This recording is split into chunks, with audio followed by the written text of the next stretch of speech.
Lita, silakan. Ya, Nurul. Kerajaan negeri akan berusaha untuk menyelesaikan masalah bekalan air yang berlaku di negeri ini.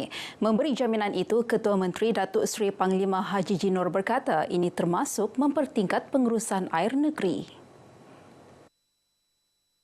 Air ini kita mempunyai keterisan ataupun non-revenue water ini 60%. Jadi kalau pengurusan ini oleh Jabatan Air dapat dipertingkatkan, mungkin kita boleh selesaikan masalah ini. Kerana banyak air ini dicuri ataupun pecah paipnya. Beliau menyatakan demikian ketika mengulas isu ketiadaan air yang dihadapi penduduk termasuk di Kinarut Papar yang tidak mempunyai air sejak 15 hari lalu. Dato' Haji G meminta penduduk yang terjejas bersabar dan Jabatan Air akan menghantar bekalan air menggunakan lori-lori tangki air ke kawasan terbabit. Beliau ditemui media selepas merasmikan Majlis Angkat Sumpah dan penyampaian watikah pelantikan 19 ahli Majlis Daerah Tuaran bagi penggal 2023-2025 di Tuaran. Mengenai majlis ini, Dato' Haji G meminta ahli-ahli majlis daerah memastikan pembangunan yang dirancang adalah sistematik dan memberi impak berkesan kepada rakyat. Dalam perkembangan lain, Datuk Haji G meminta pegawai kerajaan terutama ketua-ketua jabatan mempermudah urusan berkaitan kemasukan pelabur di negeri ini selaras dengan dasar kerajaan mesra pelabur. Kemasukan pelaburan mampu menjana ekonomi negeri selain membuka lebih banyak peluang pekerjaan kepada rakyat negeri ini.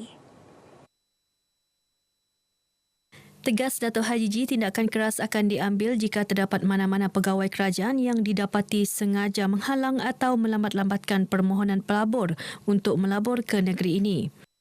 Mempermudahkan urusan-urusan yang berkaitan dengan pembangunan, dengan perniagaan dan apa juga perkara-perkara yang diperlukan kelulusan daripada pihak kerajaan.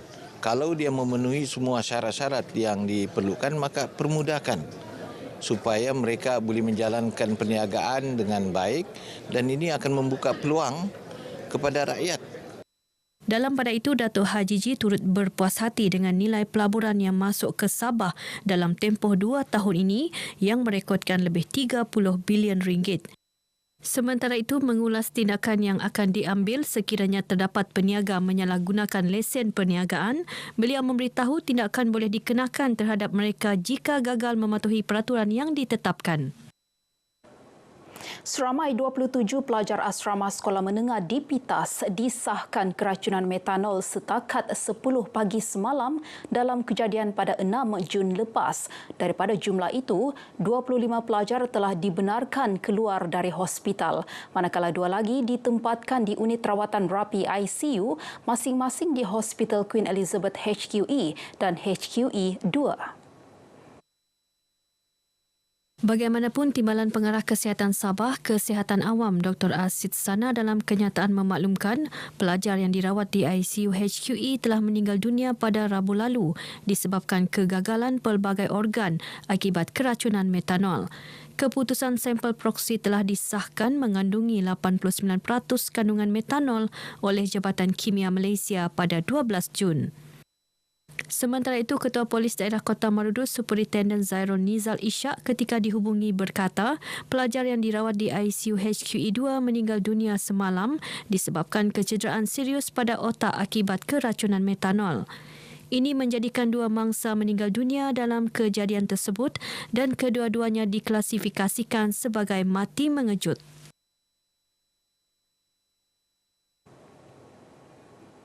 Susulan insiden sebuah kenderaan dilanggar kereta api di Kinarut Papar Rabu lalu, Jabatan Kereta Api Negeri Sabah JKNS akan melaksana mesyuarat lembaga siasatan dalam masa terdekat dan laporan terperinci lembaga berkenaan akan disediakan oleh bahagian pemantauan dan koordinasi JKNS. Dalam kenyataan pengarah JKNS, Leonard Stephen Poyong, satu sesi bersama dengan pengemas lintasan rata juga akan diadakan dalam tempoh terdekat bagi mengukuhkan pelaksanaan prosedur operasi standard SOP penjagaan lintasan. Selain itu, pihak JKNS akan merujuk kepada enakmen Kereta Api 2017 sekiranya terdapat sebarang pelanggaran undang-undang dalam kes berkenaan. Dalam kejadian kira-kira 6 petang Rabu lalu itu, kereta api DMU 8903 yang membawa sekitar 200 penumpang telah bertembung dengan sebuah kenderaan yang membawa 4 penumpang di kilometer 21.5 gate Jalan Perumahan Kinarut. Jentera kereta api tidak mengalami sebarang kerosakan manakala pemandu kenderaan cedera ringan dan 4 penumpang lain selamat.